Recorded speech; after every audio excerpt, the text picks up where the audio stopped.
Leaders. There is a better way. Israel is answerable for this week's deaths in Gaza, but it is time for Palestinians to take up non-violence. Gaza is a human rubbish heap that everyone would rather ignore.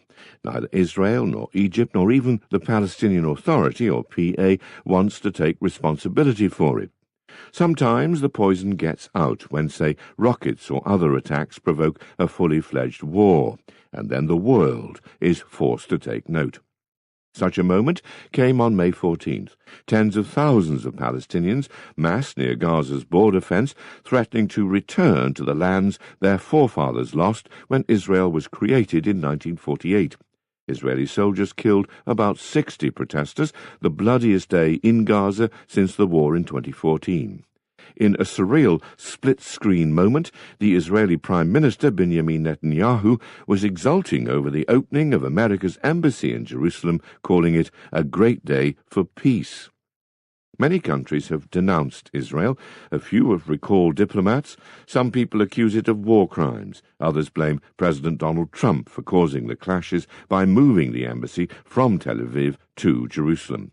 It is surely right to hold Israel, the strong side, to high standards. But Palestinian parties, though weak, are also to blame. 7 decades after the creation of Israel as a thriving democracy, there is a better way than endless conflict and bloodshed.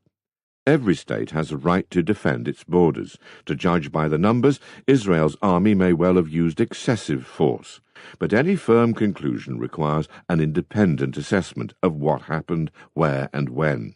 The Israelis sometimes used non-lethal means, such as tear gas dropped from drones. But then snipers went to work with bullets. What changed? Mixed in with protesters, it seems, were an unknown number of Hamas attackers seeking to breach the fence. What threat did they pose? Any fair judgment depends on the details. Just as important is the broader political question. The fence between Gaza and Israel is no ordinary border. Gaza is a prison, not a state. Measuring 365 square kilometres and home to 2 million people, it is one of the most crowded and miserable places on earth. It is short of medicine, power, and other essentials. The tap water is undrinkable, untreated sewage is pumped into the sea. Gaza already has one of the world's highest jobless rates at 44%.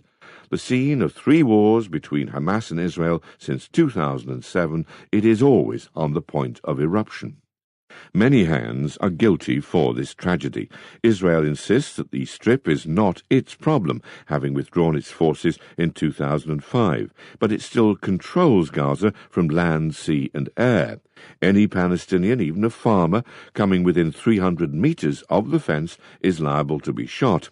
Israel restricts the goods that get in. Only a tiny number of Palestinians can get out for, say, medical treatment. Israeli generals have long warned against letting the economy collapse. Mr. Netanyahu usually ignores them. Egypt also contributes to the misery.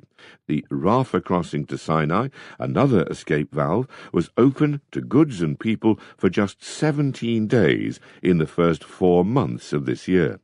And Fatah, which administers the PA and parts of the West Bank, has withheld salaries for civil servants working for the PA in Gaza, limited shipments of necessities such as drugs and baby milk, and cut payments to Israel for Gaza's electricity. Hamas bears much of the blame too. It all but destroyed the Oslo peace accords through its campaign of suicide bombings in the 1990s and 2000s. Having driven the Israelis out of Gaza, it won a general election in 2006 and after a brief civil war expelled Fatah from the Strip in 2007. It has misruled Gaza ever since, proving corrupt, oppressive and incompetent. It stores its weapons in civilian sites, including mosques and schools, making them targets. Cement that might be used for reconstruction is diverted to build underground tunnels to attack Israel. Hamas all but admitted it was not up to governing when it agreed to hand many administrative tasks to the PA last year as part of a reconciliation deal with Fatah. But the pact collapsed because Hamas is not prepared to give up its weapons. Israel, Egypt and the PA cannot just lock away the Palestinians in Gaza in the hope that Hamas will be overthrown. Only when Gazans live more freely might they think of getting rid of their rulers. Much more can be done to ease Gazans' plight without endangering Israel's security. But no lasting solution is possible until the question of Palestine is solved, too. Mr. Netanyahu has long resisted the idea of a Palestinian state and has kept building settlements on occupied land. It is hard to convince Israelis to change. As Israel marks its 70th birthday, the economy is booming. By managing the conflict rather than trying to end it, Mr. Netanyahu has kept Palestinian violence in check while giving nothing away. When violence flares, Israel's image suffers, but not much. The Trump administration supports it, and Arab states seeking an ally against a rising Iran have never had better relations with it. Israel is wrong to stop seeking a deal, and Mr. Trump is wrong to prejudge the status of Jerusalem. But Palestinians have made it easy for Israel to claim that there is no partner for peace, divided as they are between a tired nationalist Fatah that cannot deliver peace and an Islamist Hamas that refuses to do so. Palestinians desperately need new leaders. Fatah must renew itself through long-overdue elections, and Hamas must realize that its rockets damage Palestinian dreams of statehood more than they hurt Israel. For all their talk of non-violence, Hamas's leaders have not abandoned the idea of armed struggle to destroy Israel.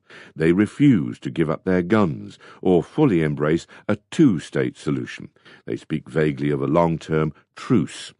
With this week's protests, Hamas's leaders boasted of freeing a wild tiger. They found that Israel can be even more ferocious. If Hamas gave up its weapons, it would open the way for a rapprochement with Fatah. If it accepted Israel's right to exist, it would expose Israel's current unwillingness to allow a Palestinian state. If Palestinians march peacefully, without guns and explosives, they would take the moral high ground. In short, if Palestinians want Israel to stop throttling them, they must first convince Israelis it is safe to let go.